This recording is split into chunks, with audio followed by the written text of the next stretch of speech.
Hello everyone! Welcome back dito sa aking channel. And today's vlog, isang napaka-legit, 100% na legit ang i-share ko sa inyo na kung saan pwede tayong makahiram from 30,000 hanggang 500,000 pesos. Mahaba din po yung long terms, from 6 months hanggang 12 months. And legit po ito mga beshies. Kaya sana mapanood nyo yung buong video natin. At ang isa pa sa nagustuhan ko dito actually ay pagdating sa interest rate. Okay, napakababa din po kung i-compare natin dun sa mga iba or sa ibang mga previous na ginawan ko ng aking honest review. So dito nga mga beshies ay pwede tayong makahiram ng 30,000 pesos hanggang 500,000 pesos at fast approval din po ito mga beshies. Pero bago ang lahat, syempre, kung ngayon ka lang dito sa aking channel, meron nga po akong good news sa inyo kasi every video or bawat video nga na ina-upload natin, ako po ay nagpapag-giveaways hanggang 10,000 pesos. So, maaaring ako po ay magbigay ng 100 pesos, 200, 500, or 1,000 pesos. Kailangan nilang gawin, i-comment kung ano yung napanood mo sa video na ito. And syempre, huwag mong kalimutan na i-share nga yung video natin ngayon.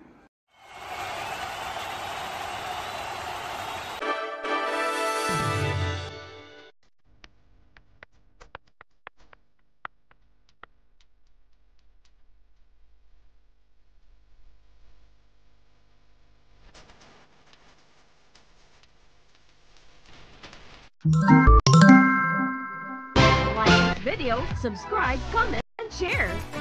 If declined sa bank and other loan apps, pwede niyong subukan yung ibang options. See the links sa comment section below. Disclaimer, try or apply at your own risk. Bali, ang i-share ko sa inyo ay itong Pasado Loan by RCBC Discartec. Okay, so natuwa ako mga beshies kasi before, wala pa siya and napakabago actually ito na offer ng Discartec nga or itong RCBC Discartec. So actually, meron itong app sa Google Play Store na pwede nyong ma-download. Pero syempre, bago ang lahat, i-share ko nga sa inyo kung paano nga ba mag-avail dito, ano yung mga requirements, ano yung mga eligibility criteria para kayo nga ay makahiram dito. Okay? So, malalaman nyo din dito mga beshies kung sino-sino nga ba yung mga qualified nga na pwedeng makahiram dito sa Pasado Loan. So, magkano nga ba yung pwede nating ma-avail? So, kagaya ng sabi ko kanina, dito sa Pasado Loan by RCBC Discartec, pwede po tayong makiram ng 30,000 hanggang 500,000 pesos at meron nga po itong terms na 6 hanggang 12 months na installment po ito ha, or 6 to 12 monthly installment. Kung sakali na nag-apply kayo dito at nagkaroon na ng status ang inyong loan application, so automatic po ito na masasend doon sa email address na ginamit nyo nga na nag-apply or nung nag-create kayo ng inyong account. Okay? So ano nga ba yung mga interest or magkano ba yung interest ng Pasado Loan by RCBC Discartec? So ito po, merong monthly interest rate na nagre-range na from 1.58% to 2.83% or approximately 19% to 34% effective interest rate per annum. Or sino-sino nga ba yung pwede or who is eligible for Pasado Loan? So dito mga beshies, meron nga itong eligibility criteria. So ang Pasado Loan by Discartec ay pwede lang sa non-US person, employed or self-employed Filipino citizen age 21 to 65 years old who have yet to avail of a personal loan from RCBC. So dito nga, dapat daw po yung edad natin ay 21 to 65 years old at employed po or self-employed na Filipino citizen. Okay? So 65 years old upon loan maturity. How will I know if I am qualified? Paano nga ba natin malaman kung tayo ay qualified? Okay? So, dito mga beshies ay subukan ko mamaya na umutang and itry natin na gawin yung step by step, di ba? Para malaman nyo. How can I avail the loan once I am pasado or qualified, di ba? Once you are qualified for the Pasado Loan, simply download the Discartec mobile app from the App Store or Google Play Store. Okay? So, available siya sa App Store and sa Google Play Store nga.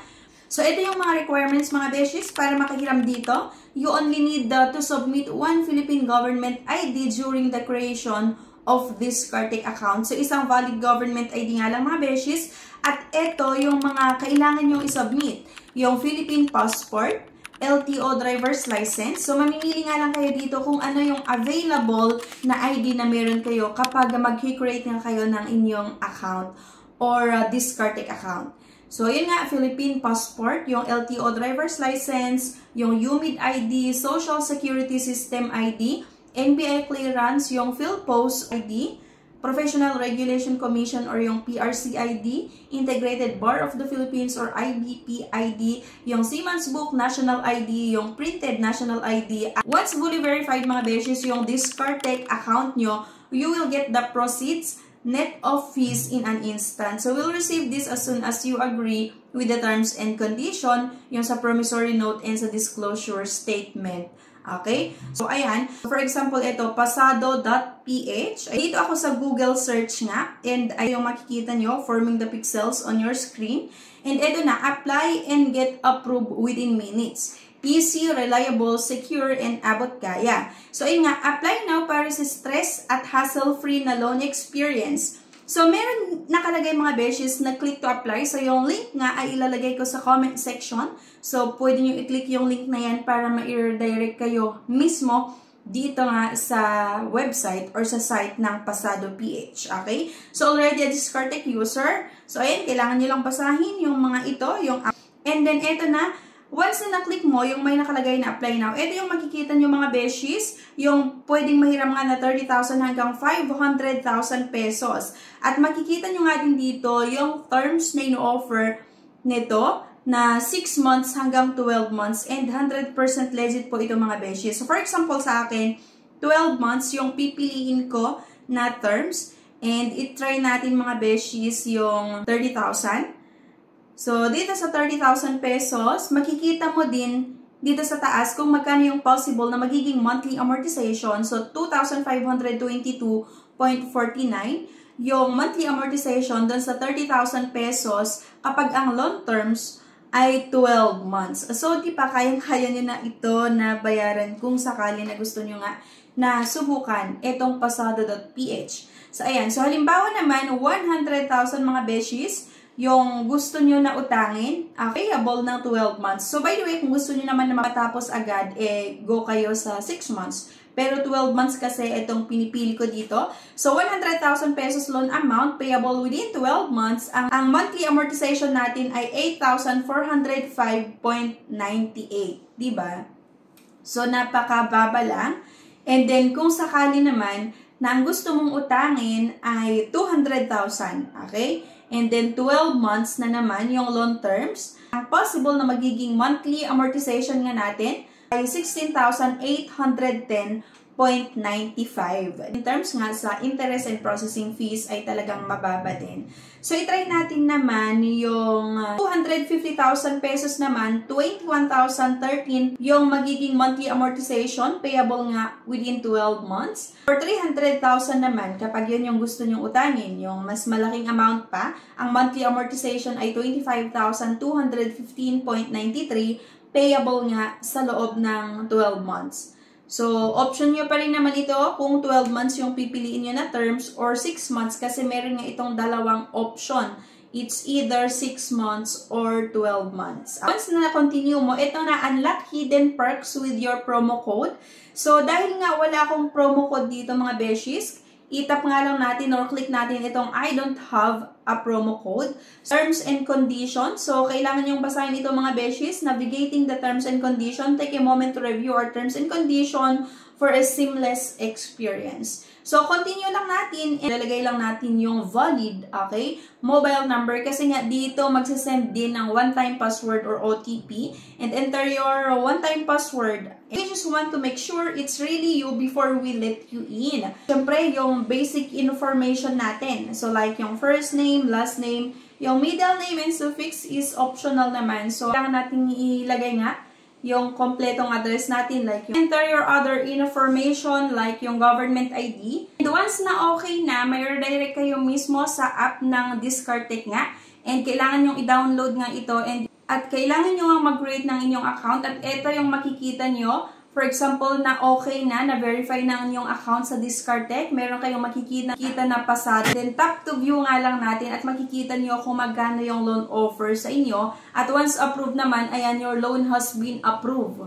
Once na na-approvehan ng inyong loan application, matatanggap nyo sa inyong mobile number, valid mobile number na nilagay, yung status ng inyong loan application. Ano yung mga method na available para ma-withdraw nga natin yung funds or yung pera?